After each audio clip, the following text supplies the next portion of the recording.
de 300 brebis et 200 agneaux sur les routes de la métropole. Partis de leur pâturage de Tullin jeudi, les animaux et leurs bergers s'apprêtent à rejoindre leurs alpages d'été au col de Porte. À chaque étape de la transhumance, le public est invité à suivre le troupeau dans la traversée des zones urbaines et rurales. Une boîte qui a vraiment la caisse. Basée à Saint-Marcellin, la société WePackUp produit de l'emballage industriel sur mesure. Depuis ses débuts en 1947, l'entreprise s'est beaucoup développée. Elle conçoit aujourd'hui ses emballages dans 6 sites de production, dont un à Maroc et un autre à Genève. Et puis pénalisé de 8 points, Grenoble se qualifie pour les demi-finales du championnat de Pro D2 grâce à sa victoire 58-10 contre Dax jeudi soir au Stade des Alpes. Près de 14 000 spectateurs pour voir les Rouges et Bleus marquer 8 essais, 6 transformations et 2 pénalités. Il faudra remettre ça jeudi prochain à Aix-en-Provence. Bonsoir à tous, bienvenue dans ce JT du vendredi 24 mai 2024. Du lundi au vendredi à partir de 18h, l'essentiel de l'actualité du Grand Grenoble. Encore mieux que sur le tapis rouge de Cannes, parce que Grenoble-Alpes Métropole, c'est autant les zones urbaines que les communes rurales ou de montagne. La collectivité accompagne depuis jeudi la transhumance d'un troupeau d'ovins et leurs gardiens du sud Grésivaudan à la Chartreuse et invite ses habitants à participer à ce drôle de défilé. Mirko Pesci. Ça se bouscule sur la voie verte des berges de l'Isère. La raison, 300 brebis et 200 agneaux partent pour la transhumance estivale. Pratiquée dans le monde entier depuis au moins 4000 ans, la transhumance amène les troupeaux vers de meilleurs pâturages pour engraisser les animaux. Et en tête du cortège, il y a Lise, la bergère, qui guide les centaines de moutons. L'été arrive, la neige fond petit à petit en montagne, l'herbe pousse, donc l'alpage va bientôt démarrer, les estives sont prêtes à accueillir les bêtes. Donc voilà, il faut les y emmener. On est parti de Tullin où on a pâturé dans les noyers pendant 1 mois et 10 jours. Et on se dirige du coup sur Chamchaude, là où c'est leur alpage, c'est au-dessus de Grenoble. C'est juste au-dessus du col de Porte. Du coup là on est en train de traverser l'autoroute avec le troupeau. Mais comme on travaille avec elles au quotidien toute l'année, elles ont confiance et tu vois, elles suivent sans souci. Les 50 km sont répartis sur 5 jours d'étape. Le premier jour relie Vouré à Veurey-Voroise, ensuite direction Sassenage, Saint-Martin, Le Vinou, Sarcenat et enfin le col de Porte pour un repos mérité. Toutes les étapes sont ouvertes au public et chacun peut avancer au rythme du troupeau en compagnie des bergers. On sera là du début à la fin à suivre les moutons et on bivouac tous les soirs, on déplace notre bivouac tous les soirs pour suivre les animaux. C'est une vie particulière d'être nomade comme ça, de bouger avec les troupeaux, mais franchement à faire comme ça en expérience, c'est génial. L'itinéraire n'est pas exclusivement rural. Alors, pendant que le troupeau traverse l'agglomération grenobloise, il trouve la compagnie des enfants de plusieurs écoles primaires. Ça permet de leur faire découvrir l'agriculture en fait, parce que quand on grandit en ville, on n'a pas forcément de bonnes notions de ce qu'est l'agriculture. Et c'est une façon d'y mettre un petit doigt d'une certaine façon, et puis dès le plus jeune âge, c'est bien. En plus, en cette saison, on a plein de petits agneaux. Avec les enfants, on peut rentrer tout de suite dans le cycle de la vie quand on voit les mères suiter. Une fois arrivés en Chartreuse, les brebis et les agneaux profiteront de l'herbe verte des alpages pendant 5 mois. Si vous voulez suivre le parcours, les chiens sont évidemment interdits. Sur la même thématique, les 48 heures de l'agriculture urbaine, c'est jusqu'à dimanche à Grenoble et dans ses environs, des visites, des ateliers ou une journée festive au Bar Radis, le quartier Flaubert qui accueillera également dimanche sur le parvis de la Bifurque, un village de l'agriculture urbaine. Tout autre sujet, un garçon de 15 ans gravement blessé par des tirs de Kalachnikov aux jambes et à la tête jeudi aux alentours de 22h15 rue Sainte-Ursule dans le quartier de l'Alma à Grenoble. L'adolescent, un mineur isolé venu de Turquie et vendeur du jour sur ce point de deal, selon le procureur de la République Éric Vaillant, a été admis au CHU. Son pronostic vital est toujours engagé. Les tireurs se sont débarrassés de leur véhicule à Saint-Martin-d'Air, un scooter volé en Suisse. C'est la 4e fusillade pour prendre le contrôle de ce point de deal depuis octobre. Début mai, le préfet de l'Isère avait annoncé que la présence policière allait être renforcée. Vous avez peut-être prévu de faire un peu de rangement ce week-end et quelques cartons en perspective.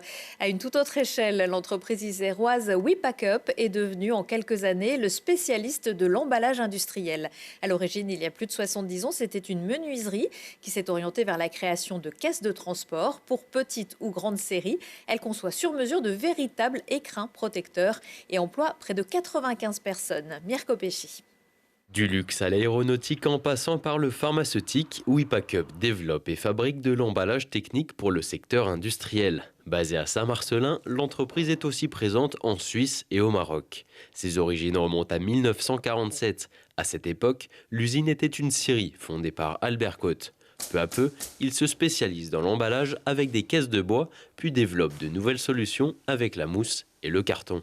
Nos clients nous donnent soit des plans, soit carrément des objets. Et nous, on fabrique l'emballage autour avec nos logiciels de conception par ordinateur. Ce qui fait notre force et notre réussite, ce qui fait que le groupe WePackUp fonctionne aussi bien, c'est parce qu'on fait du sur-mesure, vraiment, adapté aux besoins du client et à ses spécificités à lui. Et on ne vend pas de catalogue. Nous, le catalogue, on ne sait pas ce que c'est. En 2010, Jacques Grégoire rachète l'entreprise, puis la renomme en 2017. Côte Emballage Solutions devient WePack et continue de fabriquer des emballages en mousse, en bois et en carton. Ce que j'ai fait, j'ai passé le carton dans ce qu'on appelle la Maxi Box. C'est-à-dire qu'on a transformé le carton, on l'a rainé, on l'a encoché pour ensuite pouvoir l'agrafer pour envoyer ensuite au client le produit fini. En 2021, l'entreprise poursuit son développement. WePack rachète la société PackUp basée à Saint-Étienne de Crossé pour devenir WePackUp. Aujourd'hui, l'entreprise est présente sur 6 sites et emploie 95 personnes. L'atelier il est découpé en 4 très grosses zones de production. Donc la grosse spécialité de Saint-Marcellin, c'est vraiment la découpe du bois. Et après, on va partir sur 4 ou 5 grosses zones de montage où là, c'est des techniciens qui vont venir monter les caisses. Après, la deuxième grosse partie, c'est la partie mousse. On va venir faire de la presse hydraulique, de l'assemblage manuel. Après, vous avez un troisième secteur qui est le secteur carton, où là, on va venir découper, mettre en forme le carton et monter le carton sur du bois, sur de la palette ou monter simplement la caisse carton. 20 millions d'euros, c'est le chiffre d'affaires que l'entreprise a réalisé en 2023. L'objectif pour 2024 est de monter à 30 millions d'euros. WePackUp, c'est la saga du dernier Alpes Décideur à retrouver sur notre site en replay, avec aussi la chronique de François Caudet, le président du directoire de la CERA, avec cette question: où pourra-t-on voir la flamme olympique dans les Alpes? Un indice, ce n'est pas en Isère. Eux aussi ont fait un véritable carton et continuent d'entretenir la flamme. 58-10. Le score pour le FCG face à Dax jeudi soir au Stade des Alpes. Devant plus de 14 000 spectateurs, Grenoble se qualifie donc pour les demi-finales de Pro D2. Lucille Dailly. Acclamé, ovationné comme un soir de rugby historique. Pour le FCG, c'est plus qu'un barrage. C'est un grand col de franchi dans son ascension vertigineuse. Au sommet de leur talent face à Dax, les Rouges et Bleus s'offrent un ticket pour les demi-finales. C'était formidable parce qu'on a fait ce qu'il fallait, parce qu'on a mis les ingrédients pour basculer cette équipe de Dax. On savait qu'on allait jouer une grosse équipe. Je pense que le boulot est fait ce soir. Le boulot propre et maîtrisé, récompensé par 8 essais, 58-10 au final. Les Grenoblois étincellent dans tous les secteurs, en jouant ensemble, en gardant leur sang-froid, en se rappelant à chaque instant que Dax, le vaillant promu, les a battus 2 fois cette saison. J'ai même pas de regret parce qu'on est vraiment tombé sur une équipe qui est dense, qui joue au rugby, qui a joué au rugby à la perfection, qui mérite sa victoire amplement parce que je trouve qu'au niveau de la Pro D2, c'est vraiment une des meilleures équipes en ce moment. Voire la meilleure si on intègre le contexte. La bête blessée par les retraits de points n'en est revenue que plus forte. Si forte qu'elle regarde droit devant sans jamais s'être apitoyée pour mieux incarner ses ambitions de leader et travailler plus sereinement. C'est sûr que ça forge, ça fait partie de notre histoire. C'est important d'y penser encore. Mais après, c'est pas Grenoble contre le monde entier. On a eu des points en moins, on a eu ceci, cela, mais on n'a pas pris ça comme une excuse. C'est ce qui a fait la force de ce groupe-là.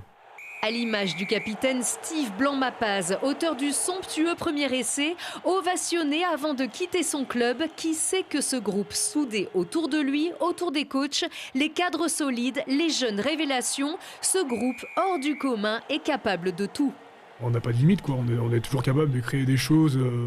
Parce que ce groupe, il est comme ça, il est incroyable. Il peut toujours se passer quelque chose à n'importe quel moment, donc c'est ce qui fait notre force. Ne jamais rien lâcher, ne jamais rien abandonner, aller toujours plus loin. C'est ce côté-là que j'aime chez eux et c'est ce qui fait leur force et c'est ce qui fait que je pense tout Grenoble s'identifie à eux. Et tout Grenoble s'accroche à eux, eux qui leur ont fait croire au miracle. J'y croyais pas. Je suis le premier surpris et je suis content. Donc. On va en demi, on va en finale, on va au bout. On va au bout. On est obligé maintenant. Ah ouais, il faut. On espère que ça va poursuivre. Pour arriver, les objectifs, c'est le top 14. C'est ce qu'on espère. Il n'y a plus de voix. C'était génial. Allez Grenoble, on est en demi et on peut aller au bout. Rendez-vous jeudi prochain à Aix, le Provence Rugby qualifié directement parce qu'arrivé en tête, l'équipe est invaincue à domicile. Ça va pas être simple. Noah Hobbs a remporté ce vendredi à Genasse, dans la Loire, sa deuxième victoire sur l'Alpe Isère Tour 2024 après celle de mercredi. Le jeune Britannique de Groupama FDJ conforte son maillot vert des points. Au classement général, c'est toujours Kylian Verschuren qui est en tête. Samedi, les coureurs relieront Saint-Maurice-l'Exil à Roussillon. Ils se départageront dimanche à l'issue d'une étape de montagne entre Saint-Pierre d'Entremont et Bourdoisan. Des courses que Télé Grenoble vous fait vivre les après-midi à partir de 14h et en rediffusion à 21h15. L'événement cycliste vraiment tout-terrain, c'est à la Bastille, la 3e édition de la Downhill Pro Tour. La DH urbaine de Grenoble va faire dévaler les 25 meilleurs pilotes du monde, hommes et femmes, sur les escaliers entre la Babel Community et la Fontaine du Lion samedi à partir de 10h.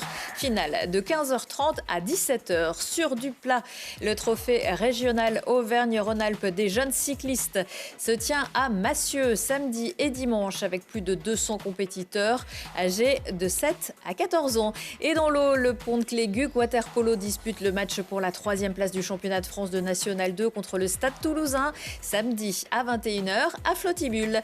Enfin, sur la pelouse de Lesdiguières, les Centaures de Grenoble reçoivent les Myrmidons de Savigny-le-Temple en demi-finale de 2e division de football américain.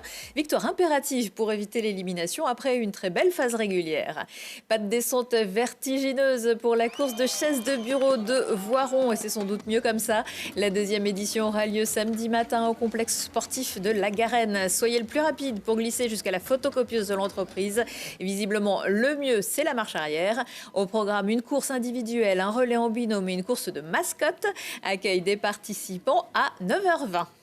La plus sûre façon de courir, c'est encore à pied. Le coureur de fond Hassan Chadi était de passage justement à Voiron, club où il est licencié, pour participer au campus de la Brunerie à une conférence sur le quotidien des sportifs de haut niveau.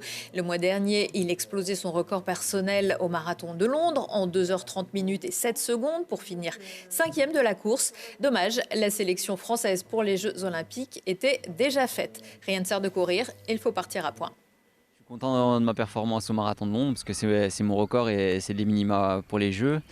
Et après c'est vrai que je suis déçu par rapport à la qualification parce que voilà, je remplis quasiment tous les critères sauf la période à laquelle je devais réaliser cette performance. Donc si je l'avais réalisé avant le 30 janvier, voilà, j'aurais été aux Jeux grâce à ma place de finaliste au dernier championnat du monde. Mais voilà, malheureusement j'ai une blessure au genou et j'ai réalisé cette performance au marathon de Londres, donc un peu plus tard dans la saison. J'avais tout un projet voilà, autour de ces Jeux Olympiques que j'ai bien respecté, voilà, et sauf à part ce contretemps de blessure qui est venu tout remettre en question. Voilà, tout se passait très bien et je pense que ces 2 dernières années j'ai progressé. Voilà, maintenant je me dis que ouais, pourquoi pas dans 4 ans être toujours là parce que je sens que je progresse et je trouve des solutions aussi à l'entraînement pour m'améliorer. Donc tant que je progresse, je continue. Après un peu de vacances, Hassan projette de participer au marathon de Berlin fin septembre. Pour les JO, ce sera peut-être donc devant la télé. À la croisée du spectacle et de l'activité physique pour vivre une expérience unique samedi soir à l'heure bleue de Saint-Martin-d'Air. Baraquet, c'est une séance de fitness décalée, collective et rock'n'roll. Après 1 heure d'exercice, place au DJ set, 2 heures de mix pour tout donner sur la piste et réveiller la bête de scène qui sommeille en chacun de nous, petits et grands. C'est à à partir de 8 ans. L'association BD Partage organise samedi à Mélon le festival Grésibule. L'invité d'honneur cette année, Laurent Seuriac, pour la sortie du tome 9 de sa série sur l'Antiquité gallo-romaine à Relat. Il sera d'ailleurs accompagné d'un archéologue. Ils proposeront des séances de dédicaces et des ateliers de dessin pour les enfants à partir de 8 ans. Une douzaine d'autres auteurs et dessinateurs seront également présents pour faire découvrir leur univers. Retour de l'actu dans 1 heure et en replay sur télégrenoble.net. On se quitte en musique avec le festival Bien le Bourgeon à Saint-Joire-en-Valdaine. Au programme de la dernière soirée de concert samedi, Jobel, Orange Blossom, catégorique et le peuple de l'herbe. C'est Orange Blossom que vous écoutez. Belle soirée et excellent week-end à tous.